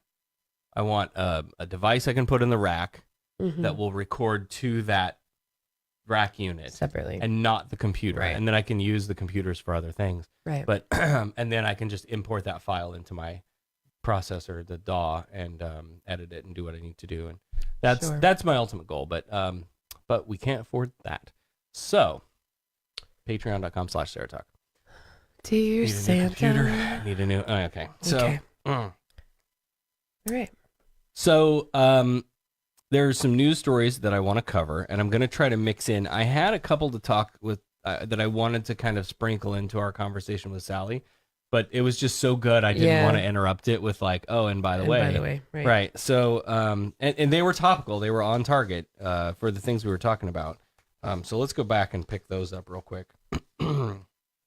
One of them was Filer Intermediate School in Idaho is under fire for allowing the Gideons to pass out Bibles in their cafeteria after school let out. Pop quiz. Is that legal? Okay, so it was on school grounds. Yep. It was in the school cafeteria. Yep. Who was passing it out? The Gideons. Okay, so they're not affiliated with the school. Correct. And school was out of session. Correct. I'm going to say it's legal. Public school, not legal. Local station KMVT talked to Dr. John Graham, the superintendent. That's disgusting. I'm sorry, I can't help it. Get any more halls over there? They're in my mouth. The superintendent for Filer School District, Dr. John Graham, who said it was a mistake, but that it was for student safety, get this, as they did not want the students to have to cross dangerous streets to get a Bible if they wanted one. Bullshit.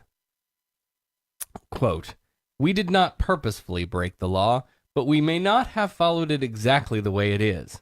But it was based on student safety, and if we're not able to accommodate that, then we will discontinue the process." So the good news is they have said, well, all right, you caught us. We're not going to do it again. So, yeah. Is that it? Did you have anything more? I'm surprised it's not. I was surprised it's illegal. I guess that makes sense. I was thinking because sometimes public schools can be used for right a different. If it's outside of school. If it's outside of the school time, then they use those spaces for other things. So I thought maybe if it was like a. I guess this came off as school sponsored. Yeah. Well, yeah. Definitely the perception needs to not. Right. Another one was, and I know there were some great comments in the chat that I was trying to follow along with, but the computer died, and I was talking to Sally, and I couldn't keep up. But I know there were comments about the "In God We Trust" thing. I know there were comments about the abortion debate. So if you find any of those that you want to throw in there, let me know. My chat's. The next story is there were several states. We kind of touched on this in our election show. Several states that passed various levels of abortion measures on the ballot in November. Right. The great garbage state of Ohio. Right. Well, they have right. So you read that if you want to. They have there was a law that just passed through the House. I haven't researched a ton, so I don't know exactly like where all it is in the process, but it passed the House at the very least. So don't know where the Senate stands. Don't know where it is, but it's fetal heartbeat bill, basically, right? Yeah. It was 6 weeks. Yeah. Which is fucking the first time I ridiculous. was pregnant, I was like past 8 weeks before I found out. Right. So that's just garbage. Mhm. I mean, fortunately, I didn't need to utilize any of those services, but how many people? Like it's very common. Yeah. I mean, we've all seen I didn't know I was pregnant. Right. Well, in Mississippi, as we learned last week, the great state of Mississippi, a federal judge blocked a state law called the Gestational Age Act that would forbid most abortions after 15 weeks of pregnancy and provided few exceptions, like medical emergencies or, quote, severe fetal abnormalities, but did not grant exceptions for rape or incest. It is Mississippi, after all. Turns out the one and only abortion service provider in the whole goddamn state sued to prevent the law from going into effect, which set off this months-long legal battle, which resulted in Tuesday's federal judge stepping in and There's and only saying, one provider? No. And that's yes. That's insane. And that's one of the big arguments with this thing is like, was it Texas? They were trying to do this thing where like the hallways had to be a certain size and you had to have certain doctors and like it was all of this stupid restrictions. You had to check all the boxes. That would basically force a bunch of them to have closed up. And in the same way that when you talk about getting a marriage license, they're like, well, if you can't get one in Rowan County because Kim Davis is a bitch, then well, you can just go somewhere else. No, that shouldn't. I shouldn't have to. And if you're in Mississippi, I shouldn't have to drive to another fucking state to get a service done.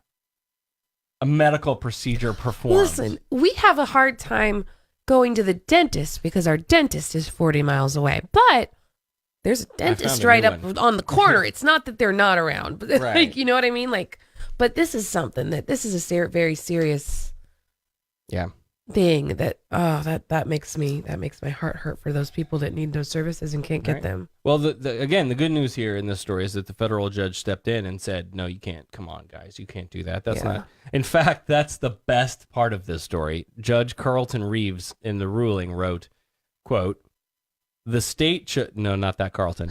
The state chose to pass. It's not unusual to be loved by anyone. Ba-ba-da-da-da. Okay. The state chose to pass a law it knew was unconstitutional to endorse a decades-long campaign fueled by national... This is the judge talking here. a decades-long campaign fueled by national interest groups to ask the Supreme Court to overturn Roe v. Wade. This court follows the commands of the Supreme Court and the dictates of the United States Constitution, rather than the disingenuous calculations of the Mississippi legislature. Burn! Man. Sick burn. Zinger. He also said, quote, its leaders are proud to challenge Roe, but choose not to lift a finger to address the tragedies lurking on the other side of the delivery room, such as high infant and maternal mortality rates. And again, like we kind of talked about that, like once, not even just that, the mortality rates is one thing, but like, again, once the child is born, right, then we stop caring. So then who's this judge? Can we get him in line? Right. Somewhere. And again, I guess the idea here was like, they're pushing this stupid law. The judge steps in, and then, you know, does that escalate and bounce back and forth in the courts, and eventually it's going to go to the Supreme Court so that we can try to challenge Roe. Like that's the idea here. And in Mississippi is the only state in these Christian states of America that requires a woman undergo in-person counseling and a 24-hour waiting period before receiving an abortion. I wonder what their waiting period is to buy a gun. Oh, no. You can go get one right off the rack. Oh, yeah, you're probably right. But that's just so... I mean, okay. Waiting period, fine, maybe, in some situations. However, because I do know, like, I mean, I know that sometimes that heat of the moment decision, in some cases, it might be okay to enforce that. Because if you're making the right decision, your mind isn't going to change, right? Mm-hmm. But when you enforce a waiting period and in-person counseling, and there's only one place in the whole state, and then how long does it take you to get an appointment in there? Because I'm sure their walk-in line is out the door if they're the only one. You're absolutely right. Oh, I thought I was out of time. Yeah, that's not the sex bell anymore. That's the ding, ding, ding. You're right. Yeah. Like, yes. I mean, think about how bad the DMV line is, and there's typically one of those, like, in every kind of major city. Yeah.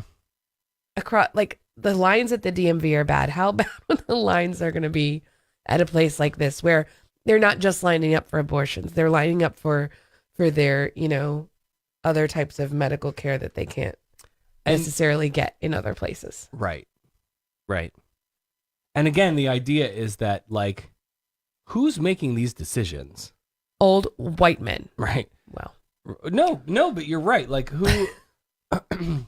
I'm assuming. The idea is Sally talked about. The idea is controlling women's bodies, controlling your reproductive system and choices, and so,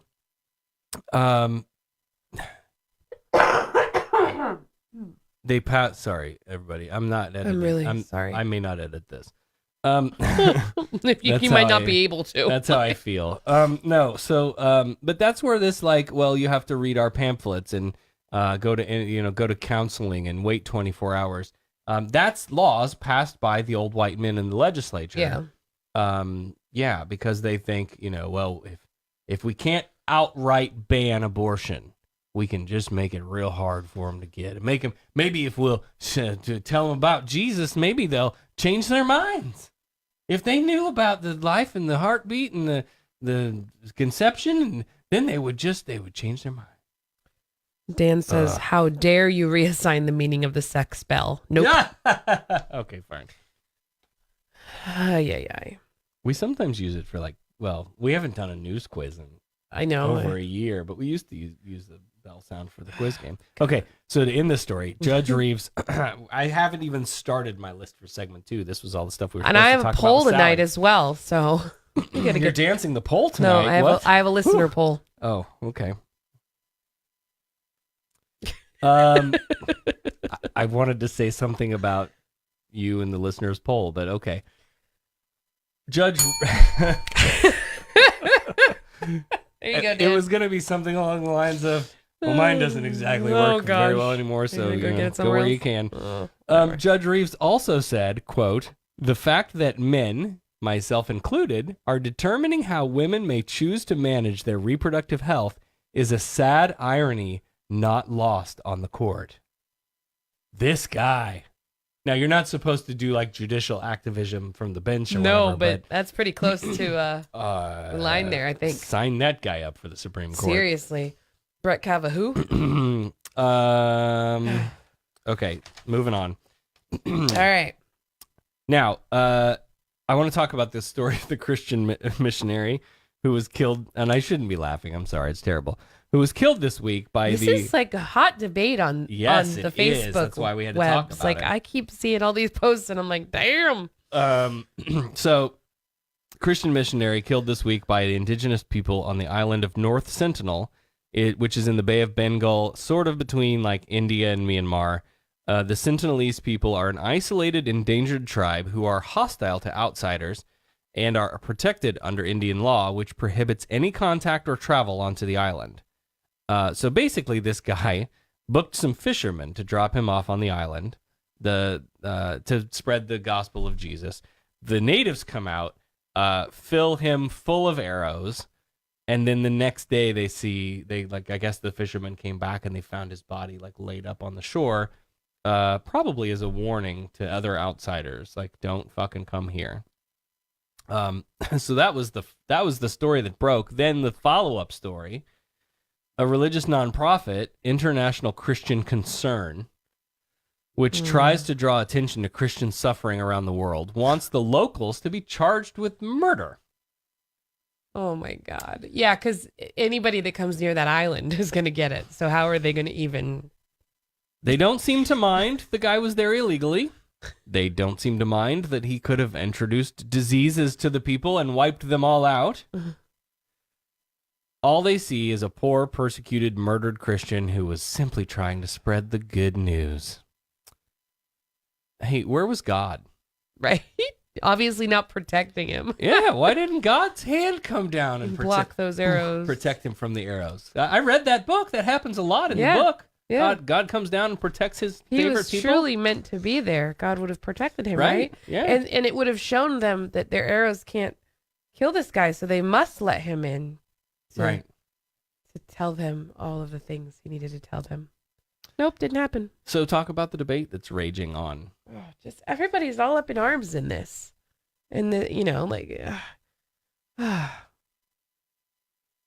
just, I guess it's mostly the religious right, how the ignorance, they can't understand what this guy was doing. It was so wrong. Yeah. And I'm like, I totally get it. Was it on Britain's post? Somebody had I don't even remember. Yeah, somebody had said something about well, you've got missionaries all wrong. You don't understand what missionaries are, or something like that. And somebody else commented. I'm gonna pull it up. Okay. But somebody else commented like, no, like trust me, I know what missionary work is all about. And this guy had no business going to that island.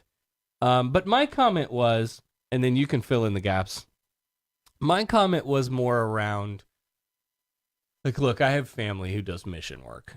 And I would be fine with it if it was, let's go there, we'll build schools, we'll build community centers, we'll teach your kids things that are science-based, and we'll help you learn to cook or feed you or whatever the help they need, rebuild from a storm, whatever it is, right? Without the proselytization, I'm fine with that. I think that would be fantastic. And then if somebody asks you personally while you're helping them, put the fence up, hey, why are you doing this for us? Why do you do this kind of work? And then you can, if you will, personally, for me, it's about, this love of Jesus, blah, blah, blah, whatever. But when you make it systemically, I will come to your country and we're going to help you build schools, but we're going to start each day with a prayer and we're going to end each day with Bible study, then I have a problem with it. That is not a good thing. That is not a good force for the world. That's not good work. Do good for goodness sake, not for the sake of spreading your ideology. And so then I said, isn't it funny? Like, imagine a world where atheist groups started going around to other countries to try to talk people out of their religious beliefs. Right?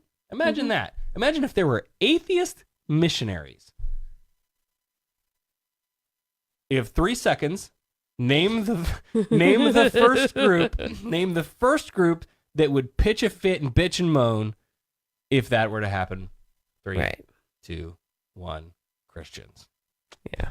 Like, and these are also the same people who are, we can't let Muslims come into this country because if the Muslims come into America, they're going to make this a Sharia law and we're going to be a Muslim nation and we're a Christian. So they're just doing the same thing you're doing. Yeah. I had heard that this wasn't the first time this guy tried to go there either. Yeah. Like, that's what the icing on the cake was for me. Like, you've already tried this unsuccessfully before. Yeah. And now I don't feel bad for you that you got killed in the process because, you know, like, seriously. You got stuff in the chat or do you want me to keep going? Dan says, God sheltered me and camouflaged me against the Coast Guard and the Navy. John Allen Cho wrote before he was killed last week on North Sentinel Island. That's, Yep. That's something. I guess. Wait,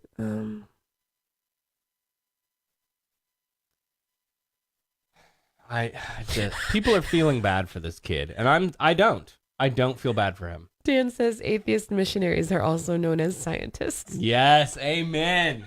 Yes. Neil deGrasse Tyson. Like, I don't feel bad for this kid. No, I don't. Like, I can't. I mean, the loss of human life is not a good thing. I will go with you that far. To that end. Like, but you knew the risks. You'd been there before. Right. So you definitely knew the risk. Like, you knew this was illegal. You knew these people were dangerous. They're protected. By the law. Like, it's illegal to do what you're doing. And like, you could literally bring in, like, the most innocuous of I made a innocuous. I made an injection pun there. No, the most innocuous of diseases to us would wipe these people out. Would kill the whole fucking tribe. You bring in one little thing and they're not done because they haven't had the maybe Tennessee might.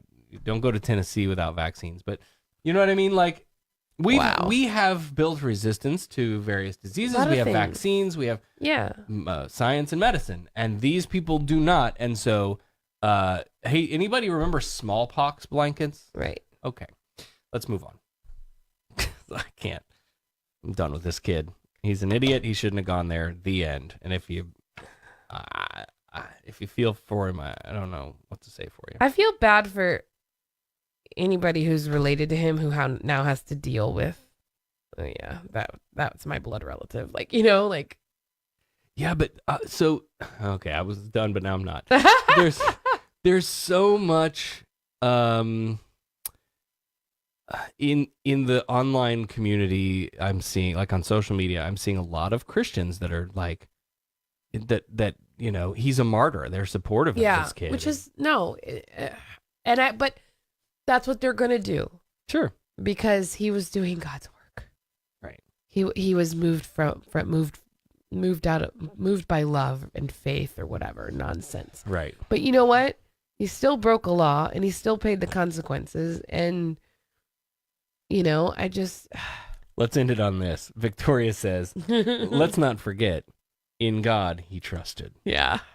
All right, now that National Genocide Day is over, and everybody eat your turkey and have a good time, we had a scare. This is going to be a long show. I'm sorry, guys. We had a scare because I was thankful. And for a hot second there, I was like, oh, shit, is she listening to the show? I was thankful that my mother-in-law wasn't coming. Yeah. It was great. We talked about that on a We're so excited. Oh, good. She's got other plans. And then the night before Thanksgiving, you get a text. I get a text from my brother. Hey, Mom wants to know if we can come up tomorrow. She's going to order Cracker Barrel Thanksgiving feast, pick it up and come up and bring the air mattresses and spend the night and go home Friday morning. Panic sets in across the house. And I was like, you know me, I'm like, oh yeah, sure, whatever. Right. You know, trying to, because I want to see my brother. I don't want to see my mother. But, you know, So, yeah, okay, whatever. Now, come to find out, after that initial text, I get the whole story. She had, been off Wednesdays, the work from home day, but then not only was it work from home day, it was like start of Thanksgiving weekend off, right? Right. So she was like 2 bottles in of wine when she made this decision that her whoever she was gonna hang out with, which bailed on her, or whatever. Which she did not remember. And then the in next the day, morning. like I texted her, "Hey, so what's your plan for the day?" And she totally did not even. It didn't even seem to me like she remembered anything about the prior conversations. It was just like, "Oh yeah, we're going to the buffet, and then Target opens at 5." And I'm like, "Okay, all right." It's a Thanksgiving miracle, y'all. Praise Jehovah.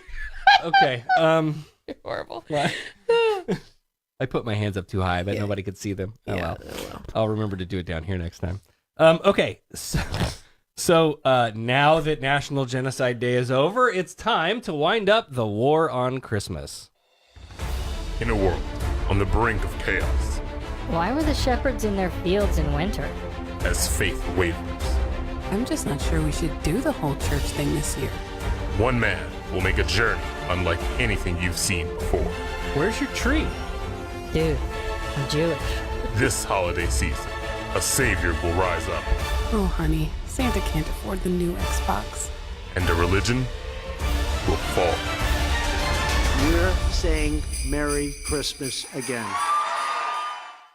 Our friends over at Liberty Counsel, the sort of congregation of fundamentalist Christian attorneys, have now announced its 2018 Naughty and Nice retail list.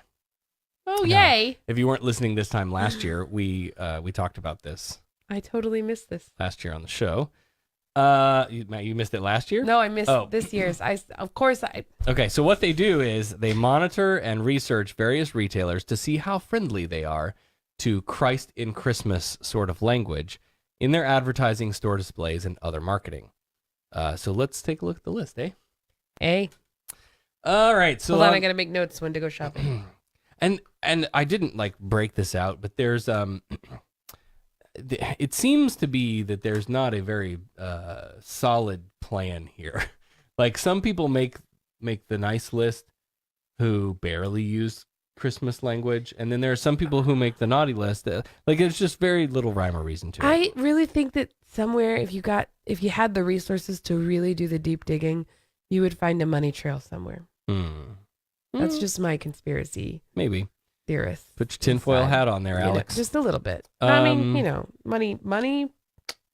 So let's start with the nice list. Hey, I'll give you some money towards your stuff if you put me on the nice list. I'll, Right. Sure. Buy your spot on the list. American Eagle Outfitters. This is the nice list. This is who the Christian right says you should shop at. I don't like them because they only build clothes for people that are like the size of a 12-year-old. Yeah, that's fair. Like a small 12-year-old.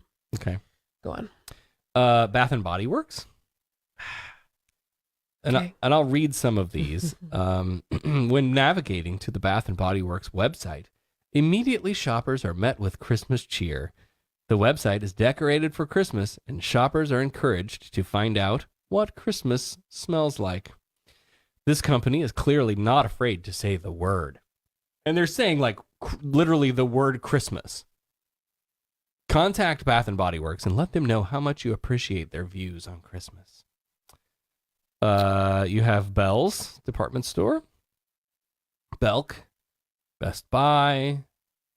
While Best Buy is not a department store and thus does not carry traditional Christmas decorations, they do have quite a selection of Christmas movies, and they also sell Christmas sheet music.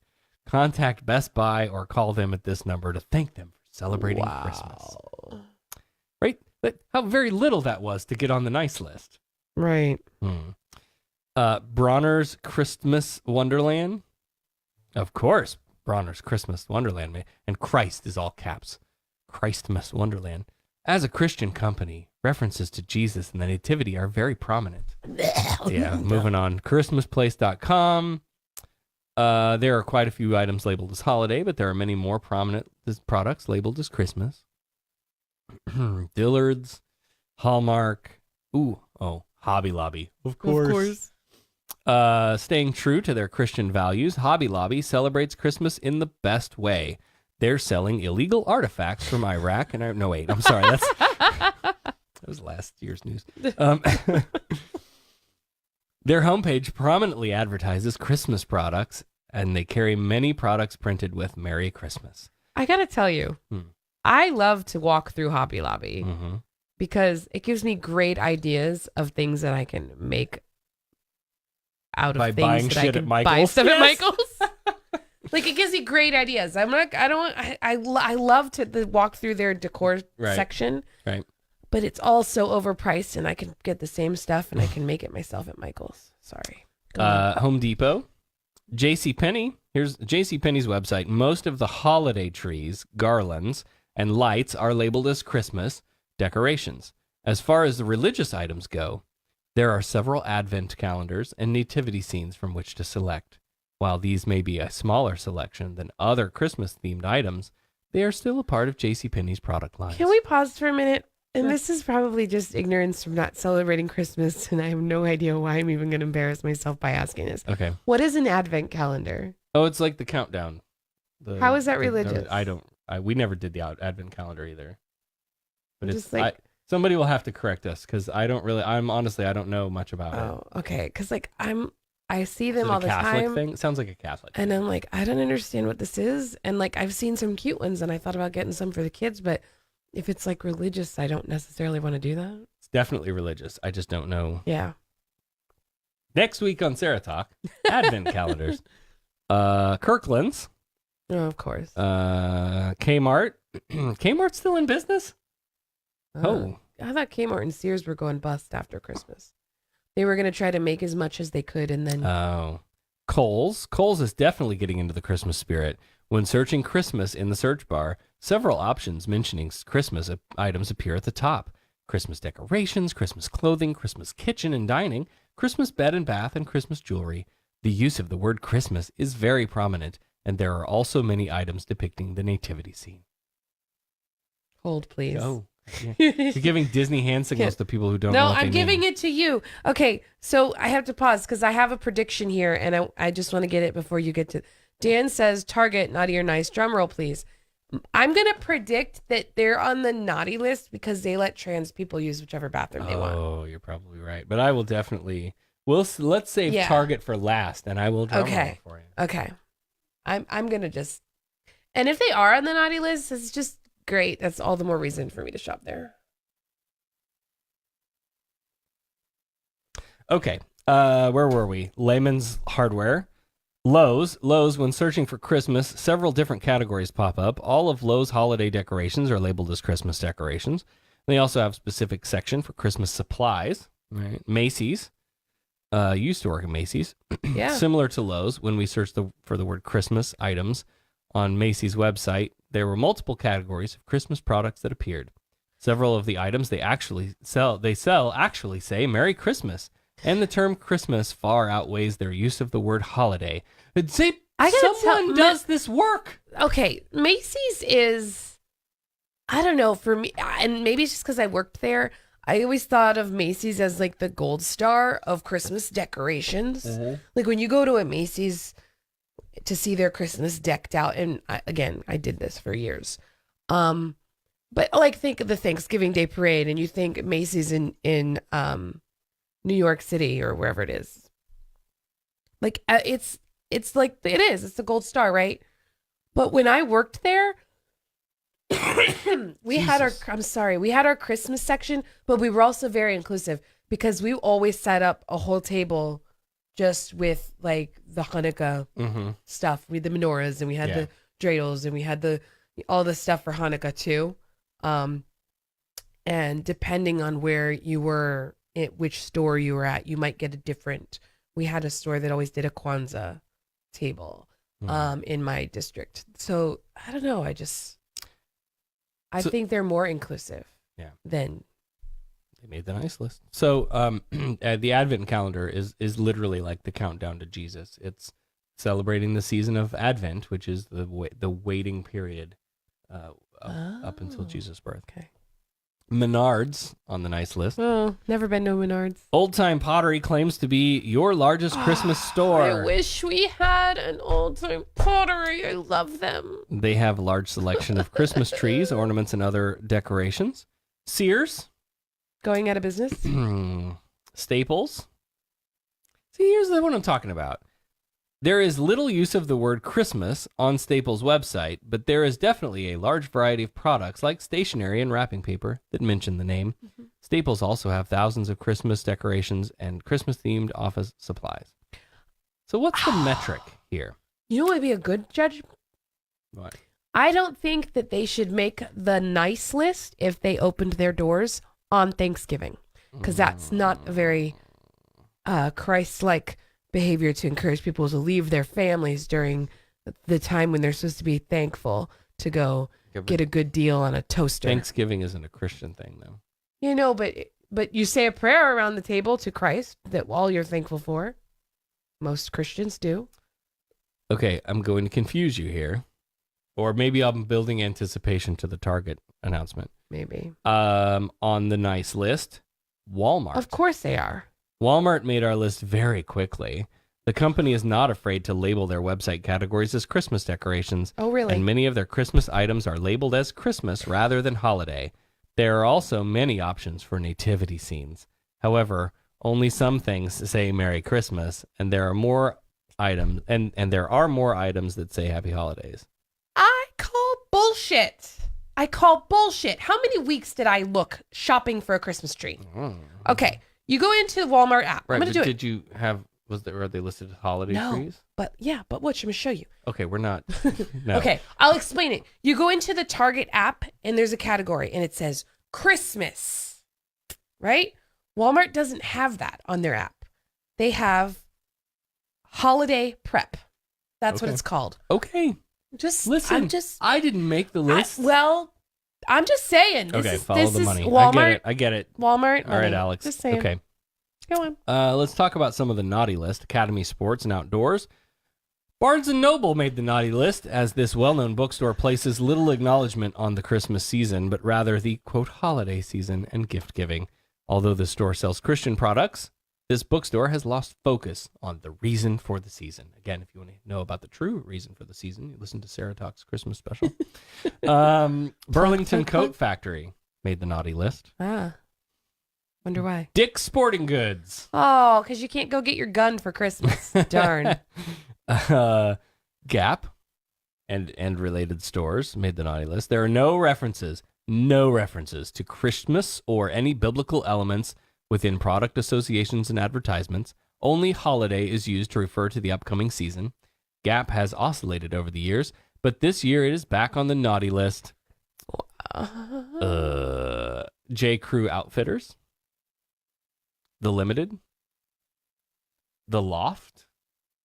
The Loft scarcely uses holiday in the marketing campaign, and Christmas is not found.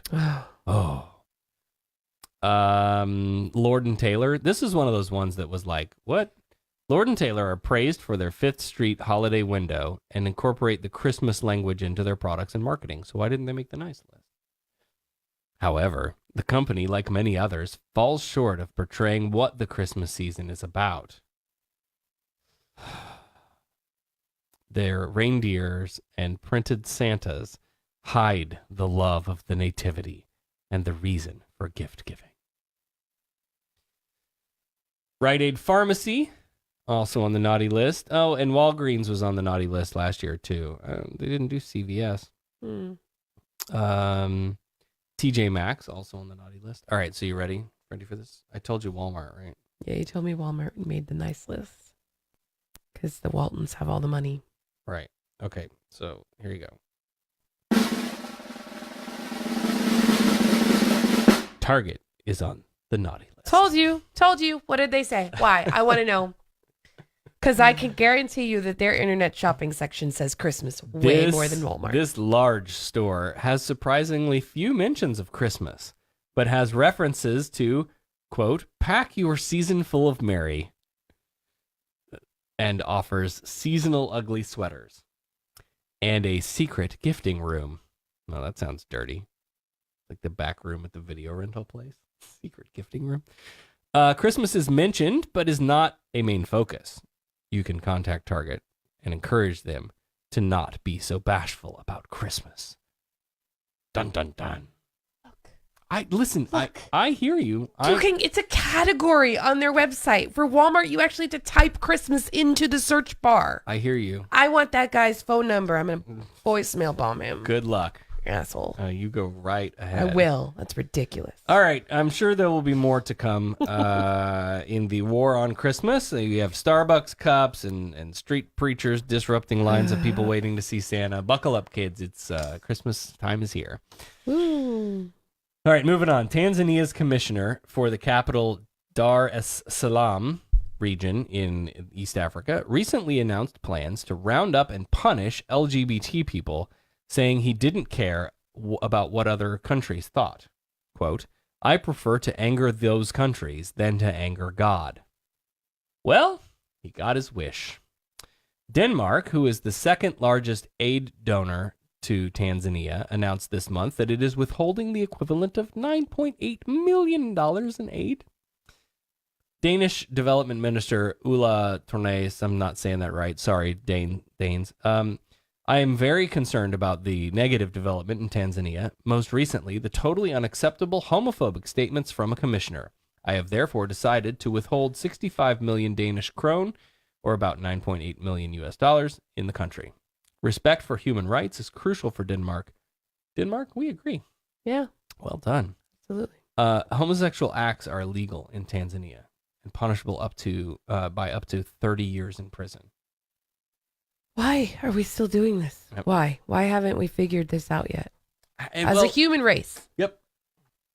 It gives me the reminder, the perspective that like we talk a lot about our first world problems. Right. And they really are first world problems. There are a lot of other places that are struggling with things that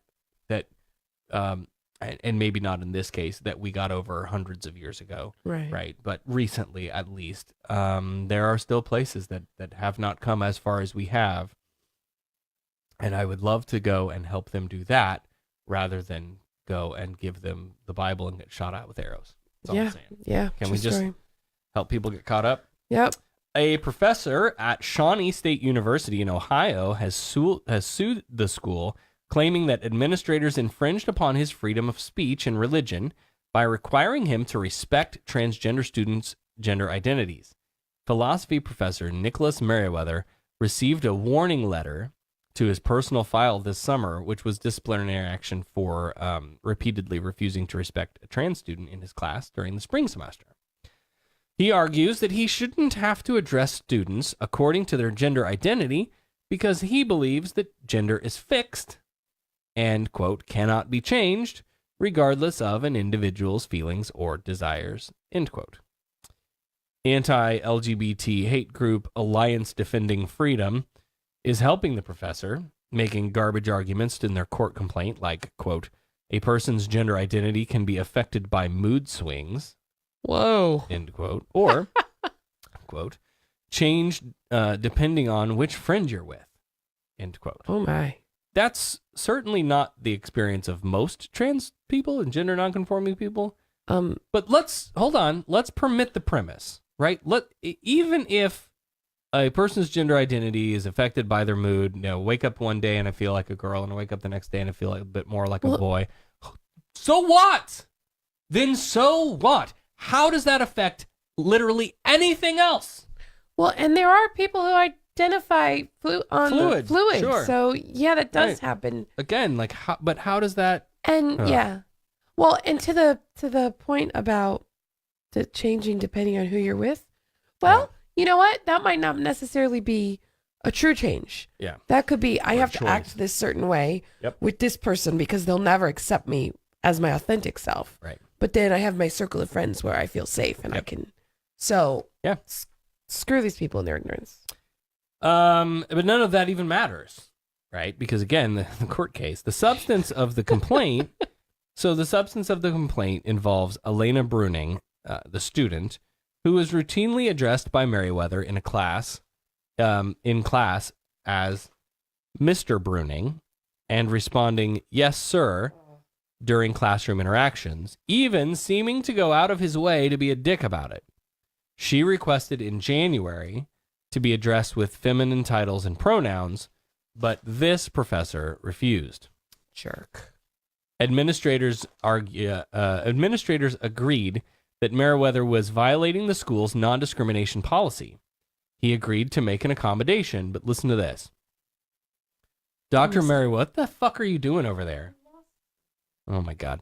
Dr. Meriwether is one of those guys that's stuck in ye olde fucking times, saying that he's always addresses students using formal, misogynist, titles of Mr., Ms., Mrs., and Miss, or sir or ma'am, because he believes this is an important pedagogical tool to foster, quote, an atmosphere of seriousness and mutual respect.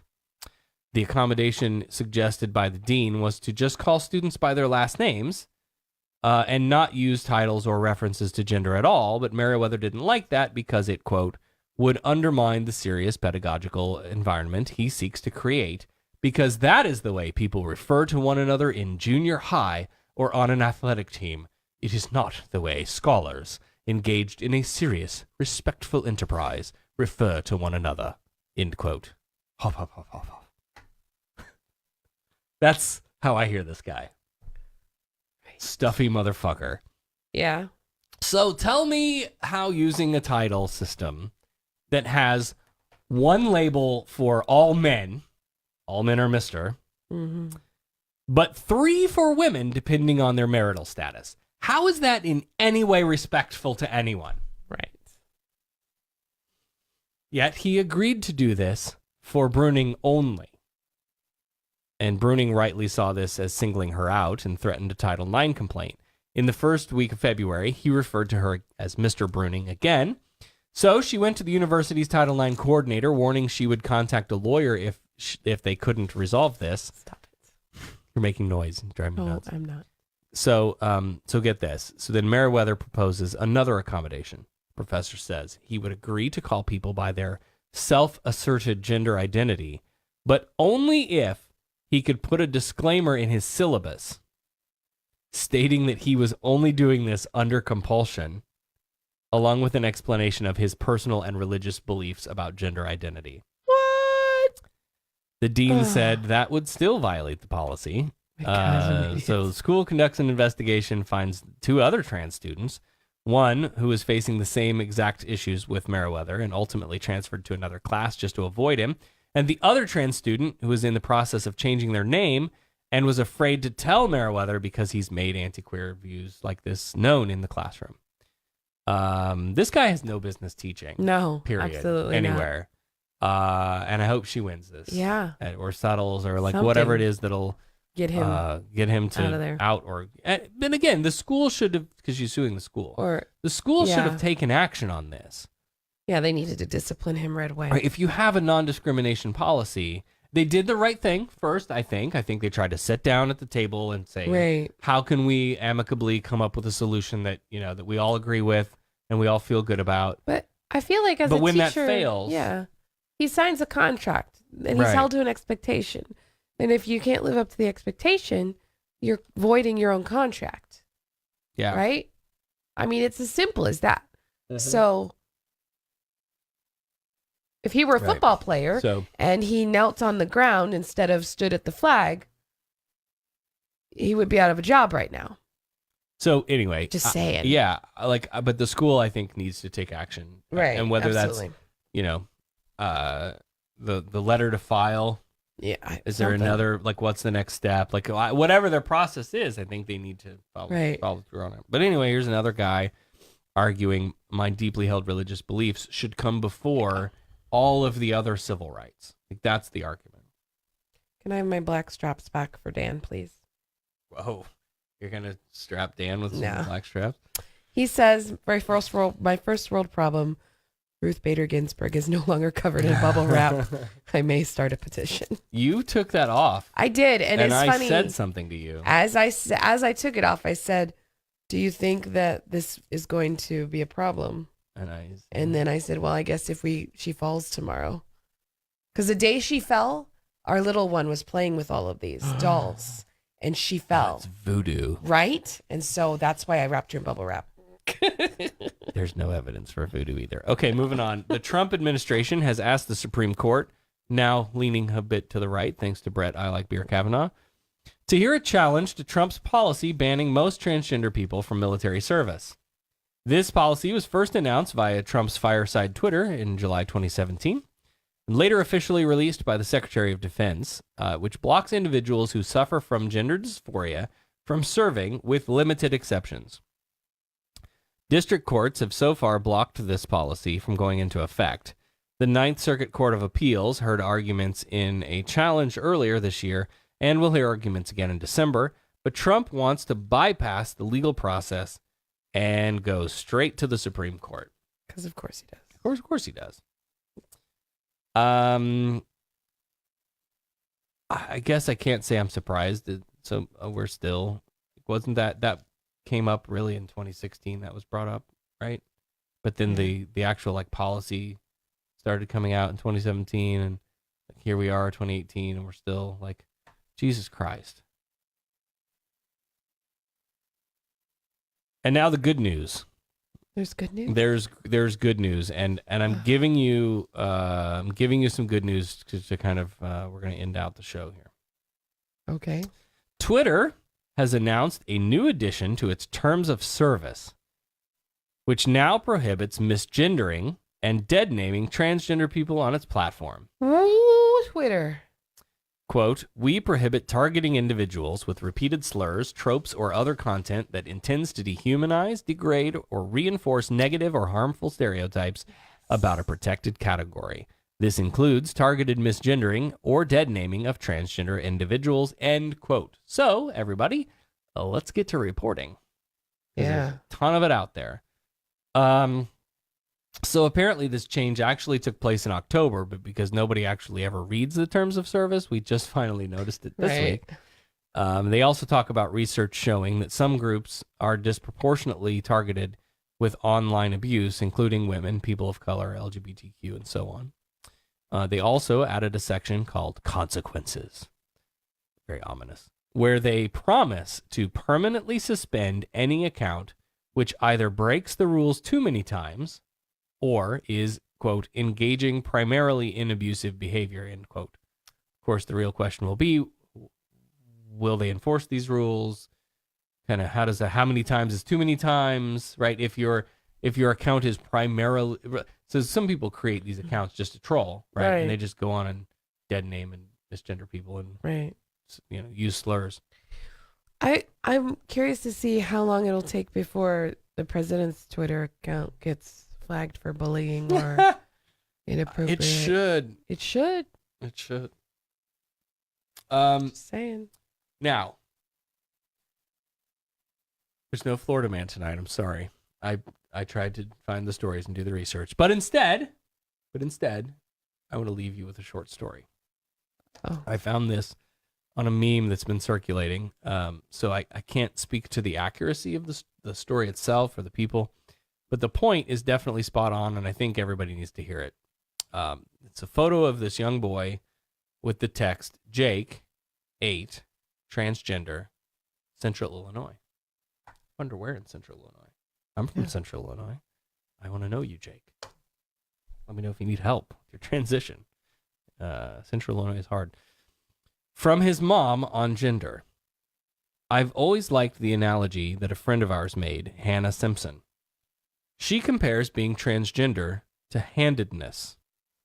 How do you know you're right-handed or left-handed? No one tells you.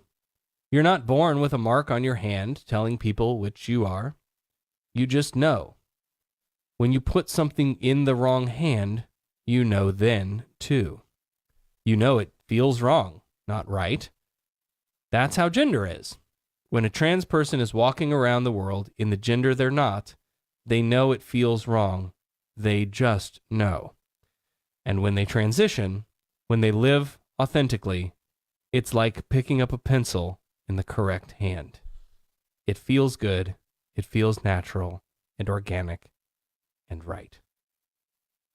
Well said. Yeah. I absolutely love that, and I wanted to share that with you guys. That's great. All right, so let's wrap up the show. Wait. What? I was going to do my listener poll. Oh, I forgot. Okay, do your listener poll. Okay, I need to know. We'll put it in the... Sarah's going to have to teach me how to do a Facebook poll. But, so as we were prepping for the show, she said the name of the guest said something about Sally. Oh. And, God. and so I forgot about this already. I got this song stuck in my head and I started singing it. Ride, Sally, no, ride. not No? that song. Aw, damn it. And Sarah didn't know the song. And I was like, what? How do you not know the song? It's like popular song. It's a great song. It's Oasis. Don't Look Back in Anger. Nothing. What? Are you sure? So I pull it up on YouTube and I play it. Nothing. She's like, no, I have no idea. So I want to know how many of you know that song, Don't Look Back in Anger by Oasis. Because I know it can't just be me. Okay. Anyway. I just never got into Oasis. I listened to a ton of shit. Like I told you, I was into Green Day and Pearl Jam. I was into all of them too, though. But Oasis was just I never just on my... don't understand. Sorry. I'm flabbergasted. Guys, help me out. I know Russell's got my back. All right, let's We wrap lived in out the the same show house. here. Thank you again to Sally Hunt, the Passionate Atheist. Be sure to check her out on social media, and we'll put links to all of that in the show notes for this episode. Thanks to all of our wonderful patrons over at patreon.com/SarahTalk, who will hopefully be purchasing us an off-board recorder or a new computer soon. Thank you very much for supporting us. And if you're able to support us, head to patreon.com/SarahTalk. If you can't do that, that's fine too. Give us a 5-star review and rating anywhere that you can review and rate podcasts. Next week, remember, we may not be here because we'll be out playing in the snow. In Florida, that's a thing. But there will be either a show or not a show, and then we'll see you on the other side of that. Thank you all for joining us tonight. We love you. You've been listening to Sarah Talk. Sarah Talk is made possible by listener support. Visit patreon.com/SarahTalk to become a patron and help keep this program going. Contact Sarah and Company by email at producer@sarahtalk.com. Or call 224-40-SARAH. That's 224-407-2724. And follow us on social media, facebook.com/SarahTalkRadio, and on Twitter @SarahTalkRadio. The opinions and information provided on this show are intended for entertainment purposes only. All opinions are solely that of the hosts and their guests. We make no representations as to accuracy, completeness, timeliness, or validity of any information and will not be liable for any errors or damages. Sarah Talk is a production of Sarah Austin Media.